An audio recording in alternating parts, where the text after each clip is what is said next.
Hi everyone, welcome to our channel try healthy. నా పేరు Hema. Market నుంచి మనము కొత్తిమీర తీసుకొచ్చుకున్న తర్వాత కొత్తిమీర ఆకులనంతా సపరేట్ చేసుకొని కాడలనంతా పడేస్తుంటాం కదా. కొత్తిమీర కాడలను అలా పడేయకుండా ఇంట్లో మనము ఎంతో టేస్టీగా ఉండేటువంటి రసాన్ని ప్రిపేర్ చేసుకోవచ్చు కొత్తిమీర కాడలను యూస్ చేసుకొని. రెసిపీలోకి వెళ్ళే ముందుగా మీరు కనుక నా ఛానల్ని ఫస్ట్ టైం చూస్తున్నట్లయితే please subscribe my channel. Subscribe చేసిన తర్వాత బెల్ ఐకాన్ వస్తుంది, బెల్ ఐకాన్ కూడా యాక్టివేట్ చేయండి. ఇంకెందుకు ఆలస్యం, ఎలా తయారు చేసుకోవాలో చూసేద్దాం. చిన్న బాల్ సైజ్ అంతా చింతపండుని తీసుకొని ఇప్పుడు చింతపండుని అంతా నీట్గా వాష్ చేసుకొని వాటర్లో సోక్ చేసుకుందాం. చింతపండుని ఎప్పుడు కూడా మనము వాష్ చేసుకోవడం వల్ల అందులో ఉండేటువంటి నలకలంతా కూడా శుభ్రంగా పోతాయి. సో ఇక్కడ నేను చింతపండులో ఇప్పుడు వాటర్ పోసుకొని ఒక 15 మినిట్స్ సోక్ చేసుకుంటున్నాను. ఈలోగా మనము కొత్తిమీర కాడల్ని క్లీన్ చేసుకుందాం. ఇక్కడ నేను కొత్తిమీర కాడల్ని వేర్లతో సహా తీసుకుంటున్నాను. సో వేర్లకంతా మట్టి ఉంటుంది కదా, అందువల్ల నేను ఇప్పుడు వీటిని క్లీన్ చేసుకుంటున్నాను. ఒక 5 మినిట్స్ వాటర్లో మనము అలా ఉంచేసామంటే ఇవి బాగా నాని ఈజీగా మనకి క్లీన్ చేసుకోవడానికి హెల్ప్ అవుతుంది. ఈలోగా మనం మసాలా ప్రిపేర్ చేసుకుందాం. రసంకి 1 టీ స్పూన్ జీలకర్ర, 1 టీ స్పూన్ ధనియాలు,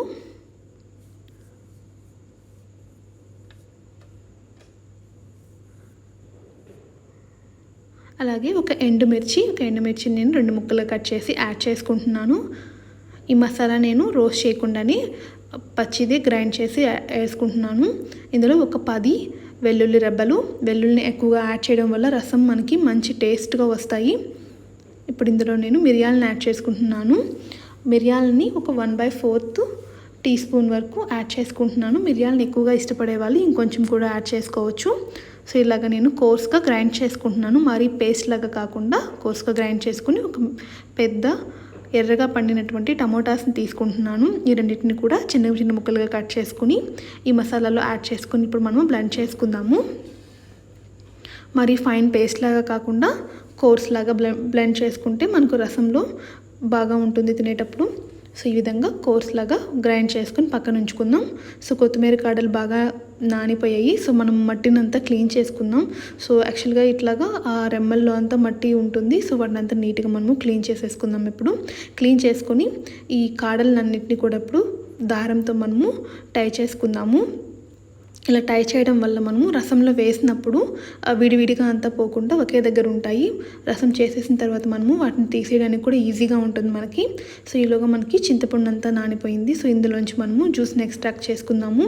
సో ఎక్కువగా ఇలా గట్టిగా మనము స్క్వీజ్ చేసి రసాన్ని అంతా కూడా మనము ఒక బౌల్లో తీసుకుందాము. సో ఫిల్టర్ చేసుకొని తీసుకోవడం వల్ల మనకి ఏదైనా చెత్త అంతా మిగిలిపోయినా కూడా మనము ఫిల్టర్ చేసేసుకోవచ్చు. సో ఇట్లాగా అంతా కూడా మనము ఫిల్టర్ చేసి తీసుకుని ఇప్పుడు ఇందులో నేను సాల్ట్ని యాడ్ చేసుకుంటున్నాను. రుచికి సరిపడా సాల్ట్ని యాడ్ చేసుకున్న తర్వాత ఇందులోనే నేను ఇప్పుడు 1/4 టీ స్పూన్ పసుపుని యాడ్ చేసుకుంటున్నాను. పొయ్యి పైన ఒక ప్యాన్ తీసుకొని అందులో నేను 1/4 టీ స్పూను ఆయిల్ని యాడ్ చేసుకుంటున్నాను. ఆయిల్ని ఎక్కువగా యాడ్ చేయొద్దు. రసంలో ఆయిల్ని ఎక్కువగా యాడ్ చేయడం వల్ల రసం తినేటప్పుడు మనకి చేతికి అంతా కూడా ఆయిల్ అంటుకుంటూ ఉంటుంది. సో ఇప్పుడు ఇందులో నేను 1/4 టీ స్పూను ఇంగువను యాడ్ చేసుకుంటున్నాను. ఇంగువను యాడ్ చేసుకున్న తర్వాత ఇందులో మనం గ్రైండ్ చేసి పెట్టుకున్నటువంటి టమోటా మసాలా అంతా కూడా మనము యాడ్ చేసుకోవాలి. ఇలా యాడ్ చేసుకొని కొంచెం వాటర్ని మిక్సీలో వేసుకొని ఆ మిగిలినంతా కూడా మనం ఇందులో యాడ్ చేసుకుంటే వీటినంతా కూడా మనం ఇప్పుడు ఒక 5 మినిట్స్ లో ఫ్లేమ్లో కుక్ చేసుకోవాలి. ఇందులో ఒక ఎండుమిర్చిని 2 ముక్కలు కట్ చేసి యాడ్ చేసుకుంటున్నాను. ఇక్కడ చూపిస్తున్న విధంగా మనకి టమోటా మసాలా అంతా కూడా బాగా కుక్ అవ్వాలి. ఇలా కుక్ అవ్వడం వల్ల రసం మనకి ఒక సెకండ్ డే ఉన్నా కూడా టేస్ట్ ఎటువంటి చేంజ్ ఉండదు, బాగుంటుంది తీసుకోవడానికి. ఇందులో ఇప్పుడు మనము చింతపండు రసాన్ని యాడ్ చేసుకుందాం. సో అలాగే కొత్తిమీర కాడలను కూడా యాడ్ చేసుకుందాం. ఇక్కడ మీరు చూడొచ్చు మనకి పైకి బుడగలు అనేవి రావడం స్టార్ట్ అయినాయి. సో ఇలా రసము స్టార్ట్ అయింది బాయిల్ అవ్వడం. ఇలా ఉన్నప్పుడు మనము ఆఫ్ చేసేసుకోవాలి. ఎక్కువ బాయిల్ చేయొద్దు రసాన్ని, అలా చేయడం వల్ల స్మెల్ వస్తుంది. సో అంతే ఈజీగా మనము రసాన్ని ప్రిపేర్ చేసేసుకోవచ్చు. ఈ కొత్తిమీర కాడలతో చేసిన రసం చాలా టేస్టీగా ఉంటుంది. జనరల్గా మనం చేసే టమాటా రసం అలాగే మిరియాల రసం కన్నా కూడా చాలా బాగుంటుంది అండ్ డిఫరెంట్ టేస్ట్తో ఉంటుంది. ఈ వీడియో కనుక మీకు నచ్చినట్లయితే లైక్ చేయండి, షేర్ చేయండి అండ్ కమెంట్ చేయండి. Please subscribe my channel. Thank you for watching.